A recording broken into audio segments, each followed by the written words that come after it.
नमस्कार दोस्तों, स्वागत है आपका मेरे YouTube channel GST scholarship classes पे। तो आज हम देखने वाले हैं स्कॉलरशिप की 5वीं की ये किताब से, नवनीत की किताब से 26 नंबर का लेसन सिंपल इंटरेस्ट। ठीक है,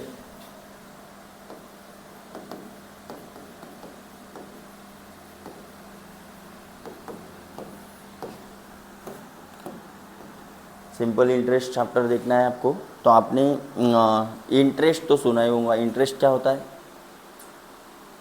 इंटरेस्ट छोड़ो, रेंट पता है? रेंट, अब रेंट तो पता है ना। जैसे मैंने किसी की गाड़ी ला लिया रेंट पे, ठीक है, तो वो बोलेगा 500 रुपये एक दिन का। ठीक है, तो 2 दिन के कितने हो जाएंगे? 3 दिन के, मतलब जो रेट है ना, उसके उस जितना दिन के लिए आप यूज़ करेंगे उस गाड़ी को, उतना वो रेंट लेंगे। बराबर है, जितना रेट है उससे, है कि नहीं? तो अगर हम बैंक में पैसे रखते हैं तो बैंक वाला तो अपने पैसे यूज़ कर रहा होगा कि नहीं? तो फिर वो अपने को रेंट देता है क्या? रेंट देता है अपने को। और रेंट मतलब क्या है? इंटरेस्ट। अपने पैसे यूज़ कर रहा है ना बैंक वाला। कैसे यूज़ कर रहा है देखो, बैंक, अब हम बैंक में पैसे रखते हैं या फिर किसी को ज़रूरत होती है तो कहाँ पे जाता है? बैंक से लोन लेता है। तो बैंक के पास क्या पेड़ है क्या? पैसे क्या? तो बैंक कैसा काम करता है ये देखो। सपोज ये बैंक है, ठीक है, तो ये बैंक क्या करती है? सपोज कोई डिपॉजिट करने वाला है, डिपॉजिट मतलब कोई रखने वाला, और कोई लेने वाला है ना, मतलब उसको क्या बोलेंगे अपन? जैसे लोन लेने वाला है कोई, ठीक है। अब एक पर्सन है जिसके पास में ज़्यादा पैसा है और एक पर्सन है जिसके पास में कम पैसा है। तो ये ज़्यादा पैसा वाला क्या करता है? ये बैंक में रखता है, ठीक है। अब बैंक में रख दिया तो बैंक के पास, मतलब आपने सुने होंगे कि आप 1 साल के लिए रखोगे तो आपको डबल पैसा मिलेगा, ट्रिपल पैसा मिलेगा, ऐसे बोलते हैं कि नहीं? 5 साल के लिए रखोगे तो डबल पैसा मिलेगा। या फिर जैसे आपने 1000 रुपये रखे, 1 साल के बाद देखोगे तो कुछ ना कुछ रुपए बढ़ जाते हैं उसमें, 1010 हो जाएंगे, 1020 हो जाएंगे। ऐसा क्यों? तो क्या होता है, आपने जैसे यहाँ पे पैसे दिए बैंक में, ठीक है, ये बैंक वाला क्या करता है? जिसको ज़रूरत होती है उसको देता है। अब इसको पैसे देंगे बैंक, जैसे अपन ने गाड़ी लाए दूसरे से तो फुकट में देंगे क्या अपने को? ये बैंक इसको फुकट में पैसे देंगी क्या? ये बैंक इससे क्या करती है? कुछ किराया लेती है, जिसको क्या कहा जाता है? इंटरेस्ट, ठीक है। उसका कुछ रेट रहेगा लेने का। अब इसके पैसे तो उसने, बैंक ने यूज किए ना, इसका पैसा इसने लिया और इधर से किसको दिया था? इसको। बदले में इसने जैसे 1000 रुपये दिए थे बैंक ने, सपोज 5000 रुपये अभी बैंक के पास है, इसने कितने 1000 रुपये रखे? 2000 रुपये बैंक में रखे। और सपोज 1000 रुपये के ऊपर 1000 रुपये के ऊपर 100 रुपये, 1000 रुपये के ऊपर 100 रुपये बैंक इंटरेस्ट है, ठीक है। अब देखो, अब बैंक ने इसको कितने दिए? इसको सपोज दिए कितने रुपए? 1000 रुपये। कितने दिए? 1000 रुपये दिए, ठीक है। अब 1000 रुपये दिए और दूसरे एक बंदे को कितने दिए? 1000 रुपये दिए। अब ये जब वापस करेगा तो कितने करेगा? इंटरेस्ट के साथ में 1100 रुपये करेगा। और ये भी जब वापस करेगा बैंक को तो कितने करेगा? बराबर है। अब बैंक के तो 100 रुपये ज़्यादा मिल गए ना। अब ज़्यादा मिल गए तो ये बैंक ने अपने पास का पैसा दिए थे क्या? इसके पास दूसरे लोगों ने क्या किए थे? जमा किए थे।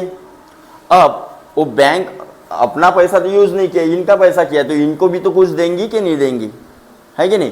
तो इनको देते वक्त क्या करती है बैंक? इनको जब, जैसे इसने 2000 रुपये रखे थे तो 1000 के ऊपर इसने 100 कमाए बैंक ने, तो इसको 100 नहीं देंगी, इसको कितना देंगी? 80 रुपये देंगी 1000 के ऊपर। क्यों? अब 20 रुपये। अबे बैंक में जो काम कर रहे लोग, उनका पेमेंट भी तो निकलना चाहिए ना। अरे निकलना चाहिए कि नहीं? तो उनको क्या देंगे फिर? वो फोकट में काम करेंगे क्या? नहीं। तो कुछ पैसे रख के कुछ इंटरेस्ट किसको दे देती है? जो डिपॉजिट करते हैं उनको। जैसे इसने 2000 रुपये रखे थे, 1 साल के बाद गया भाई, ये बोलेगा मेरे पैसे वापस दे, है ना, तो वो कितने देगा? इसके ऊपर 80, 1000 के ऊपर 80 देंगे सपोज, 1000 के ऊपर 80, तो कितने हो जाएंगे 2160 रुपये इसको वापस देंगे। अब रखा था कितने इसने बैंक में और मिले कितने 2160, 2160 रुपये। तो ये 160 रुपये ये क्या हो गया ज़्यादा के जो मिले, वो हो गया इंटरेस्ट। वो क्या हो गया, ठीक है। अब कैसे कैलकुलेट करते हैं, क्या है, ऐसे बैंक अपने मन से डिसाइड कर लेती है क्या, हाँ इसको 200 रुपये, इसको 100 रुपये ऐसे कर देती है क्या, नहीं। तो उसका एक रेट रहता है, जैसे कोई भी, जैसे मैंने बोल दिया सपोज आपको बताऊंगा, जैसे पाउडर का डब्बा एक 10 रुपये का मिलता है सपोज, उस पर MRP लिखी रहती है, तो मैं 10 में बेचूंगा ना, मैं उसके बाहर लूँगा क्या, बराबर है। तो इनका भी एक कीमत फिक्स रहता है, रेट ऑफ इंटरेस्ट फिक्स रहता है, उसको कहा जाता है रेट, आर मतलब रेट ऑफ इंटरेस्ट।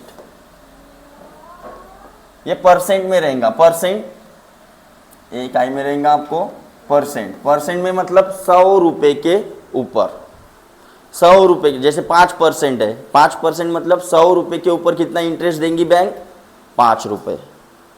किसी बैंक का सपोज 8% है, तो 100 रुपये के ऊपर कितना देंगी, 8। अब कोई हर एक जन 100 रुपये से इन्वेस्ट करेगा क्या, 100 रुपये से बैंक में डिपॉजिट करेगा क्या, नहीं।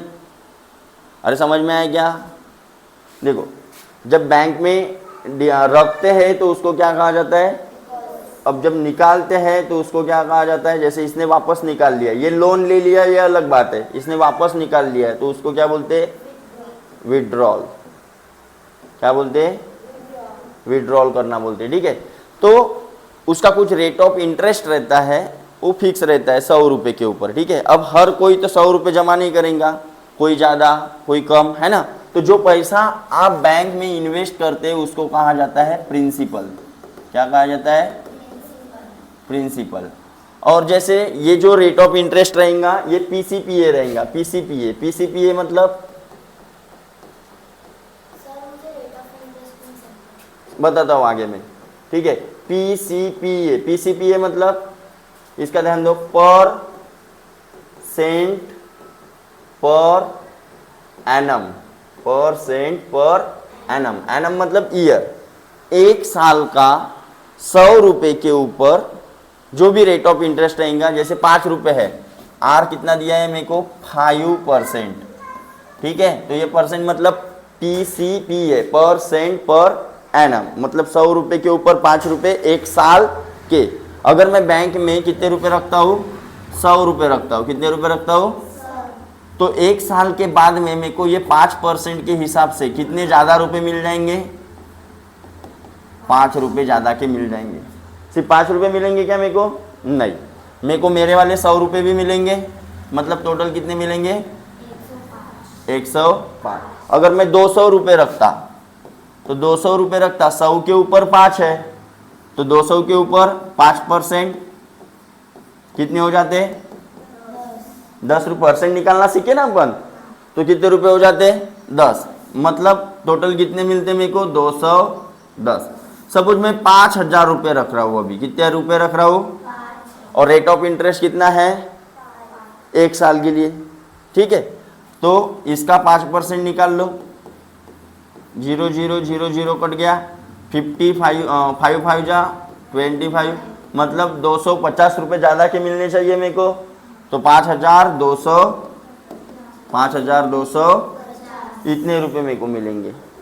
मतलब रेट ऑफ इंटरेस्ट, इंटरेस्ट कितना मिला मेरे को 250, यहाँ पे इंटरेस्ट कितना मिला, मतलब किसके ऊपर डिपेंड था, रेट तो बैंक का एक ही था 5%, लेकिन डिपेंड किसके ऊपर हुआ, जो अपन ने डिपॉजिट किए उसके ऊपर, बराबर है ना।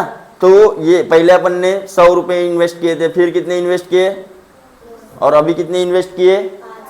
तो ये जो इन्वेस्टमेंट है बैंक में, जितने आप डिपॉजिट करोगे या फिर बैंक से जितना लोगे, उसको क्या कहा जाता है, प्रिंसिपल। क्या कहा जाता है। और तीसरा एक रहता है टाइम। तो देखो ये टाइम के ऊपर भी डिपेंड रहता है, टाइम पीरियड, ये टाइम पीरियड के ऊपर भी क्या रहेगा, डिपेंड रहेगा। कैसे, ध्यान दो, सपोज इसने एक ही साल के लिए इस बैंक में डिपॉजिट किए तो उसको कितने रुपए मिले, ज्यादा के 5 रुपए।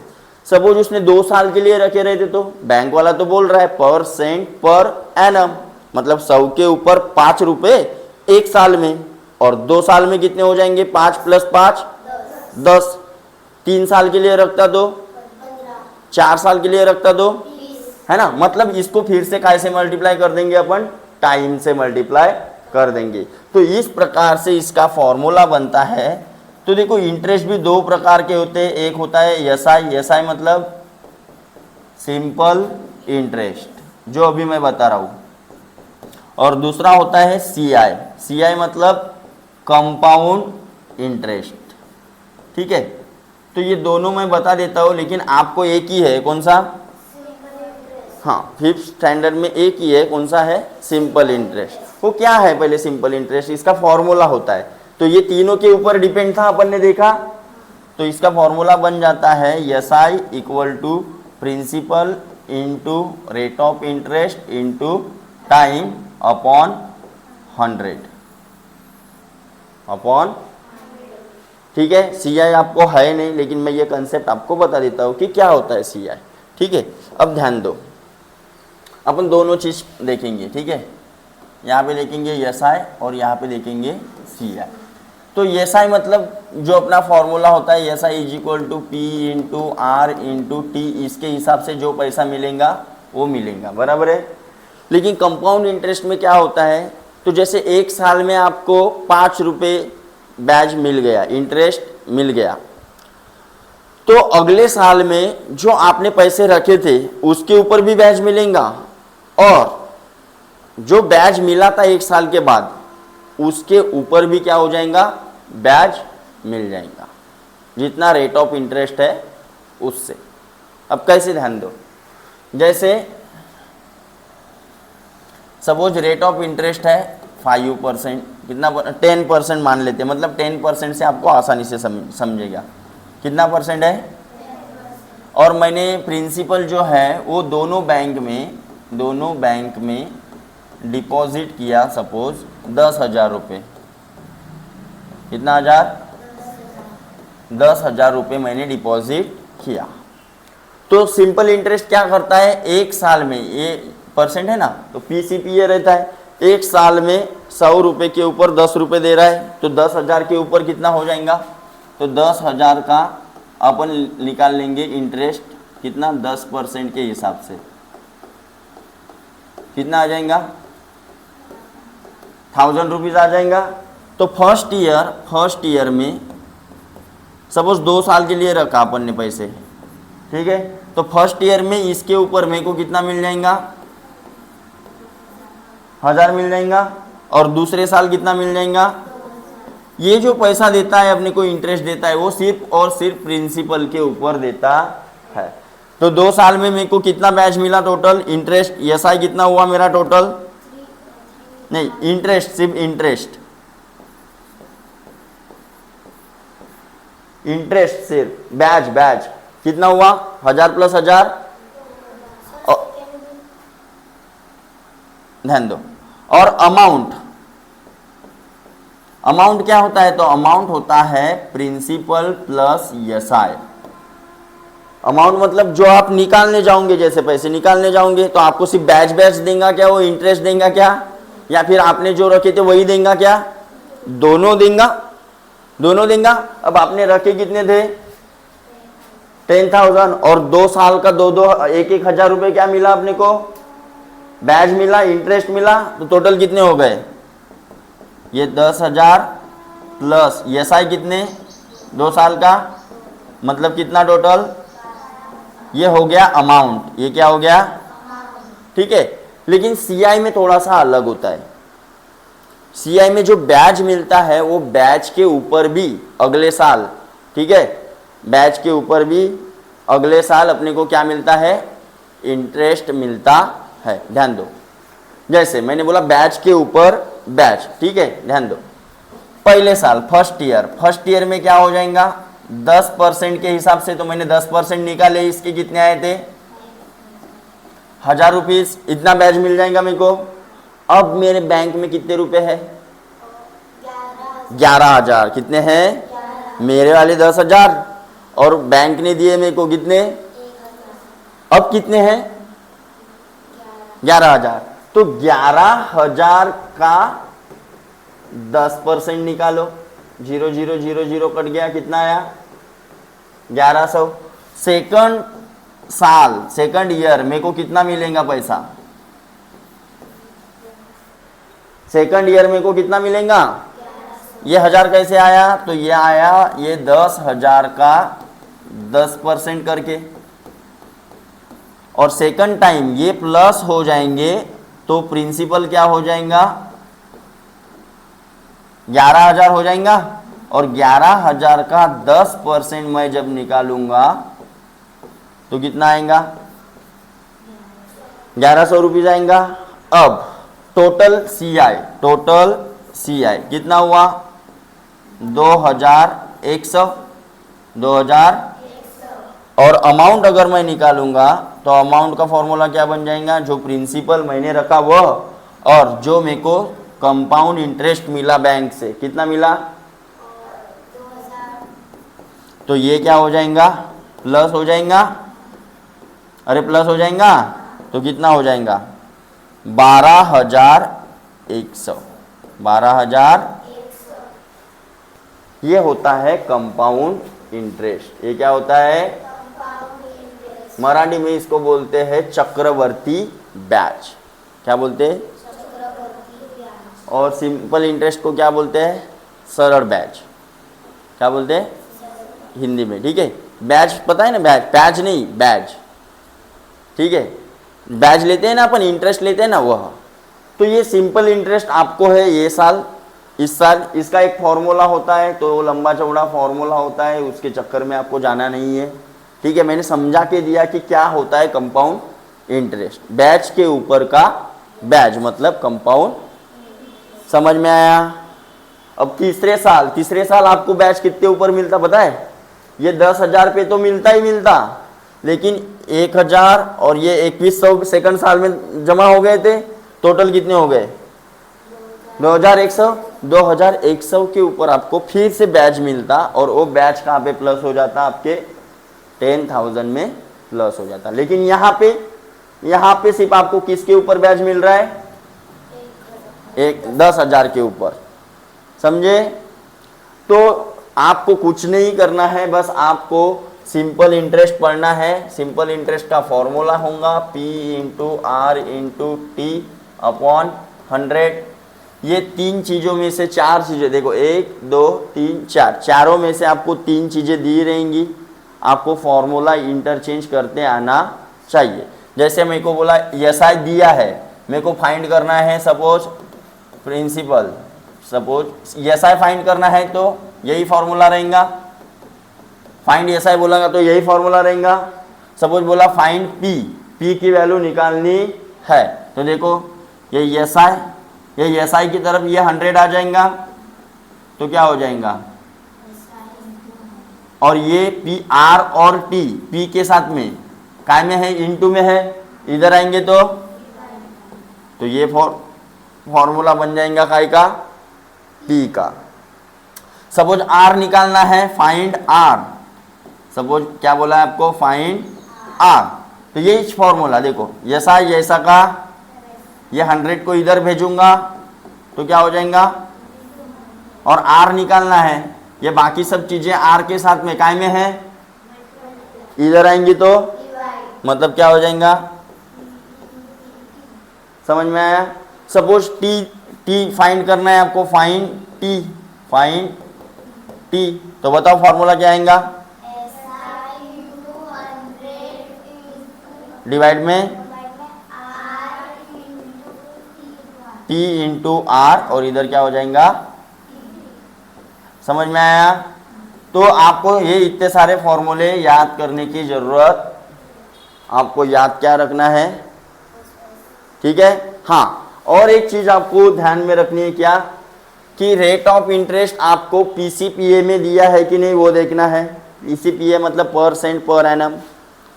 कभी कभी मंथली दिया रहता है या फिर क्वार्टरली दिया रहता है। क्वार्टरली मतलब या फिर हाफ ईयरली। हाफ ईयरली मतलब 6 महीने के बाद में आपको बैच मिलेगा। अब लिखा रहेगा वहाँ पे हाफ ईयरली है या पर एनम है, ठीक है। हाफ ईयरली है तो 6 महीने के बाद आपको, जैसे 2 साल के लिए, सपोज 1 साल के लिए रखा तो कितने बार बैच मिलता मेरे को? हाफ ईयरली है तो 2 बार। 2 साल के लिए रखा तो हाफ ईयरली अगर है तो कितने बार बैच मिला रहता मेरे को? 4। मतलब टाइम पीरियड में मेरे को क्या लिखना पड़ता? 4। हाफ ऑफ ईयर के कितने सेक्शन हो गए अपने 2 साल में? 4। तो मल्टीप्लाई कैसे करता है? ये टी की जगह पे मैं क्या लिख लेता? 4। 2 साल लिखता क्या? वो देखना पड़ेगा आपको, ठीक है। और एक चीज ध्यान में रखनी है कि जो टाइम पीरियड है वो आपको काय में दिया रहना चाहिए? एक तो ईयर में, ठीक है। जो फॉर्मूला में जो है, ये एसआई का जो फॉर्मूला है ना, ये एसआई के फॉर्मूला में ये जो टाइम है वो आपको काय में चाहिए बोलता है? ईयर। हाँ, फिर हाफ ईयरली दिया है तो चेंज हो जाएगा। अगर परसेंट पर एनम है तो ये ईयर में आपको होना, ठीक है। तो देखते हैं फिर शॉर्ट एग्जांपल, या फिर पहले अपने वाले एग्जांपल ले लेंगे अपन, ठीक है। चलो ठीक है। तो देखो आपको ऐसे कुछ क्वेश्चन आएंगे, ऐसे डायरेक्टली नहीं पूछेंगे, आपको वर्ड प्रॉब्लम रहेगा, आपको ये सब चीज़ें निकालना पड़ेगा। अभी अपन पहले प्रैक्टिस देख लेते हैं इसकी कि कैसे सॉल्व करना है, ठीक है। तो पहला क्वेश्चन, जैसे आपको प्रिंसिपल दिया है कि 10,000 रुपीज़ है, रेट ऑफ इंटरेस्ट है 5%, टाइम दिया है 2 ईयर, आपको क्या निकालना है? एसआई और ए मतलब अमाउंट। अमाउंट मतलब क्या होता है? जो पैसा आपने रखे प्लस जो इंटरेस्ट आपको मिला, वो दोनों का एडिशन, ठीक है। तो देखो एसआई का फॉर्मूला पता है अपने को, अमाउंट का है क्या? नहीं। तो P into R into T upon में, तो देखो एसआई निकालना है तो P कितना दिया है? तो ये रख लिया मैंने 10,000, इंटू आर कितना दिया है? परसेंट नहीं लिखना क्योंकि डिवाइड में 100 आ गया ऑलरेडी। टाइम कितना दिया है? और डिवाइड में ये परसेंट का ही है तो 0 0 कट गया, 5 2 जा तो कितना हो जाएगा? 1,000 रुपीज़ एसआई हो जाएगा। तो अमाउंट कितना हो जाएगा? अमाउंट क्या होता है? P प्लस एसआई, तो कितना हो जाएगा? ये 10,000 प्लस 1,000 कितना हो गया? 11,000 हो जाएगा अमाउंट, ओके। अब यहाँ पे देखो आपको क्या फाइंड करना है? आर। कैसे?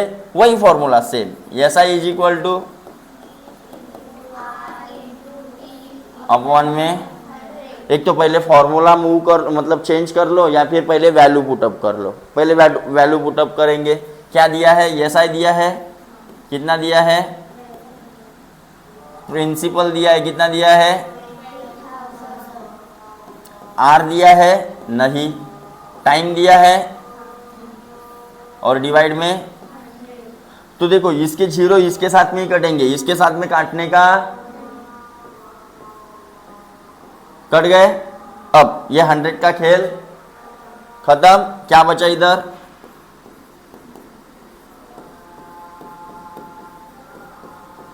बराबर बराबर। अब देखो अब वैल्यू किसकी निकालनी है? तो ये सब किधर चला जाएगा? डिवाइड में चला जाएगा। ये 1200 इधर पहले से ही है, ये 200 आएगा डिवाइड में इनटू ये, और इधर क्या बचा? तो देखो 0 0 3 2 जा और 6 2 जा, ये 12/6 आया था ना, तो 6 2 जा तो कितना परसेंट? आर की वैल्यू कितना आया? आर कितना हो गया फिर? 6 2 जा 12 हो गया, तो कितना परसेंट? 2। समझा कैसे फॉर्मूला शिफ्ट करना है, कैसे चेंज करना है? देखो ध्यान दो, यहाँ पे आपको क्या निकालना है? आर। प्रिंसिपल दिया है लेकिन एसआई दिया है क्या? लेकिन एसआई अपन ये वाले फॉर्मूला से निकाल सकते। देखो अमाउंट दिया है आपको, प्रिंसिपल दिया है, अमाउंट कितना है? प्रिंसिपल कितना है? तो क्या लगता है एस आई कितना मिला होगा? 500। तो देखो ये प्लस में है, इधर जाएगा तो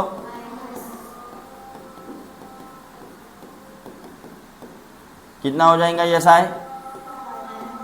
500 रुपीज हो जाएगा एस आई। अरे डायरेक्टली भी दिमाग में भी कर सकते हैं, नहीं तो फिर ये फॉर्मूला है अपने पास, जिसकी वैल्यू दी है वो पुट करने का और जिसकी निकालनी है उसको एक बाकी वैल्यू एक तरफ ला लेने का। ले जाते वक्त नियम है अपने पास में, प्लस होगा तो इधर जाएगा तो इधर इंटू होगा, इधर जाएगा तो ठीक है, ऐसे वाले नियम। ठीक है, तो एस आई मिल गया। अब एस आई का फॉर्मूला मैं लगा सकता, अरे लगा सकता हूँ। किसकी वैल्यू निकालनी है? चलो लगा लेते हैं। एस आई कितना दिया? दिया नहीं था, निकाले अपन ने। प्रिंसिपल कितना दिया था? 5000। आर कितना दिया है? नहीं दिया है। टाइम कितना दिया है? और डिवाइड में क्या हो जाएगा? ध्यान दो, कट गया। अब ये दोनों किधर आएंगे? डिवाइड में आ जाएंगे।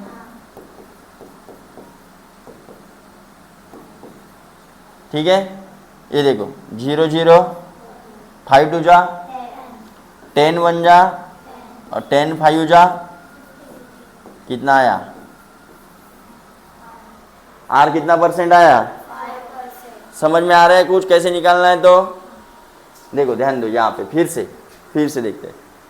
अरे यहाँ पे फिर से एस आई गायब है अपना, तो एस आई की वैल्यू कैसे निकालेंगे? ऐसे निकाल देंगे। तो अमाउंट कितना दिया है? 63। प्रिंसिपल कितना दिया है? 60,000। मतलब ज्यादा का कितना दिख रहा है अपने को? वही क्या हो जाएगा अपना, मतलब माइनस कर लेंगे सीधा सीधा। अब कैसा, अभी डायरेक्टली दिख रहा है तो ठीक है, लेकिन कभी कभी वैल्यू थोड़ी सी गड़बड़ वाली रहती है तो माइनस करके देखना पड़ता। तो कितना आएगा? 3000 एस आई मिला अपने को, बराबर। अब टाइम निकालना है आपको, same formula, S I equal to P into R into T upon, बराबर। ये याद हो जाना चाहिए। एस आई कितना मिला? 3000। प्रिंसिपल कितना है? आर कितना है? और टाइम निकालना है, बराबर। 0 0 कट गया। हाँ, फिर अब ये सब चीजें इधर आएंगी डिवाइड में।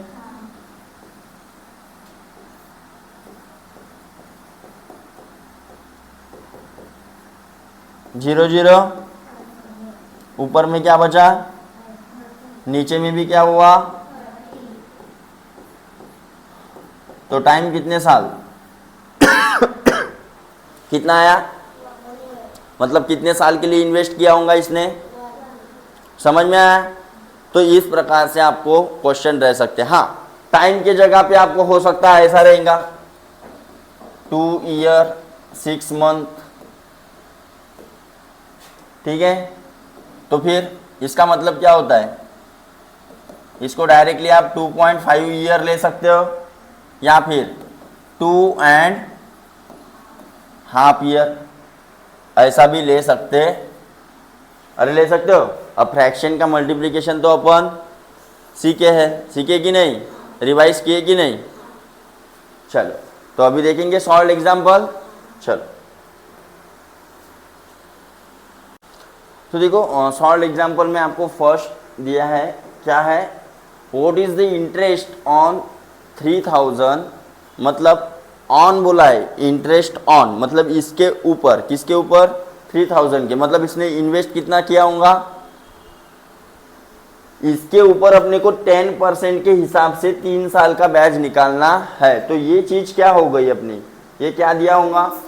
Yes, that is the principal. उसके ऊपर ब्याज मिलने वाला है तो वो हो जाएगा आपका प्रिंसिपल। मतलब प्रिंसिपल कितना दिया है? रुपीज। रेट कितना है? आर। टीसीपीए लगा है, एक तो परसेंट लगा रहेगा डायरेक्टली, नहीं तो क्या दिया रहेगा? पर सेंट पर, मतलब कितना दिया है? 10%। और टाइम कितना दिया है, तो क्या निकालना है आपको, मतलब डायरेक्ट SI निकालना है।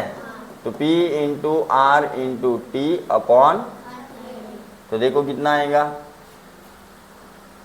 ये 3000 इंटू R कितना है 10, और ये कितना है, और ये 0 कट गया। हाँ, फिर कितना हो जाएगा, 30 इंटू 10 300 प्लस 300 प्लस 3, इतना रुपीज आपको क्या मिलेगा, ठीक है। अमाउंट बोला रहता तो ये क्या कर लेते, यस। अब देखो, द इंटरेस्ट ऑन रुपीज कितना, मतलब प्रिंसिपल कितना दिया है, इसके ऊपर इंटरेस्ट बोला है ना, मतलब ये प्रिंसिपल हो गया। For a period of 3 year, मतलब टाइम कितना दिया है, इज कितना दिया है, क्या है ये, नहीं, अच्छे से पढ़ो। द इंटरेस्ट ऑन 1500, मतलब इसके ऊपर का इंटरेस्ट फॉर 3 ईयर इज कितना है, मतलब क्या दिया है आपको, इंटरेस्ट दिया है, ऑलरेडी इंटरेस्ट दे दिया आपको, मतलब क्या दे दिया, SI आपको दिया कितना, बराबर। Then what is the rate of interest, मतलब R की वैल्यू आपको निकालनी है। कुछ समझ में आया, यहाँ पे देखो, अगर यहाँ पे रुपीज लिखा है तो ये कैसे इंटरेस्ट हो सकता है क्या, इंटरेस्ट के आगे एक तो आपको PCPA चाहिए, नहीं तो क्या चाहिए, परसेंट। ये तो रुपीज में है, रेट ऑफ इंटरेस्ट कभी रुपीज में दिया रहेगा क्या, समझ में आया, पहचानते आना, जिसके ऊपर ईयर लगा है पीछे में वो टाइम हो गया। अब जिसके आगे में रुपीज लगा है, एक तो वो प्रिंसिपल रहेगा, नहीं तो क्या रहेगा, इंटरेस्ट। अब देखो, आप ही देखो, आप पढ़ो अच्छे से, इंटरेस्ट ऑन 1500, मतलब इसके ऊपर का इंटरेस्ट फॉर 3 ईयर, 3 साल के लिए कितना है, इज बोला है ना, मतलब इतना है। Then what is the R, तो देखो फिर से वही formula, P into R into T upon, तो कितना है, ये दिया है, प्रिंसिपल दिया है कितना है, R कितना दिया है, R नहीं दिया है, T कितना दिया है, और डिवाइड में 0 कट गया। अब ये किधर आएगा, नीचे में आएगा, डिवाइड में आएगा, तो 360 डिवाइड में 15 और इंटू, और ये R। अब देखो कितने से कटेगा, 3 से पहले काट लेते, 3 बन जा, 3 2 जा, और ये मतलब 120 अपॉन 15, और इधर कितना, ओके। तो फिर 15 के टेबल में 120 कौन से नंबर पे आता है, 8 नंबर पे आता है, तो 15 1 जा 15, 15 8 जा, तो कितना मिला रेट ऑफ इंटरेस्ट, 8, तो देखो ऑप्शन में होगा भाई 8% है। देखो आपको यहाँ पे फॉर्मूला जो है ना, PRN दिया है, N मतलब नंबर ऑफ पीरियड, वही मतलब टाइम पीरियड, सीधा सीधा है ना। देन थर्ड वन क्या बोला है, इन हाउ मेनी ईयर, आपको डायरेक्टली पूछ लिया, हाउ मेनी ईयर मतलब क्या निकालना है, टाइम, मतलब टाइम के आगे में क्या हो जाएगा, विल द इंटरेस्ट ऑन, मतलब इसके ऊपर ऑन जिसके सामने लगा है, मतलब P हो जाएगा इंटरेस्ट ऑन, या फिर will the interest on 100 rupees become 125, तो इंटरेस्ट कितना हो जाएगा, इंटरेस्ट मतलब SI कितना हो जाएगा, at the rate of, rate कितना दिया है 12 PC%, बराबर, अरे बराबर।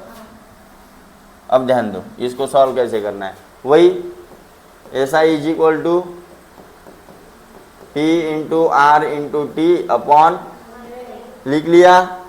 एस आई कितना दिया है? 125।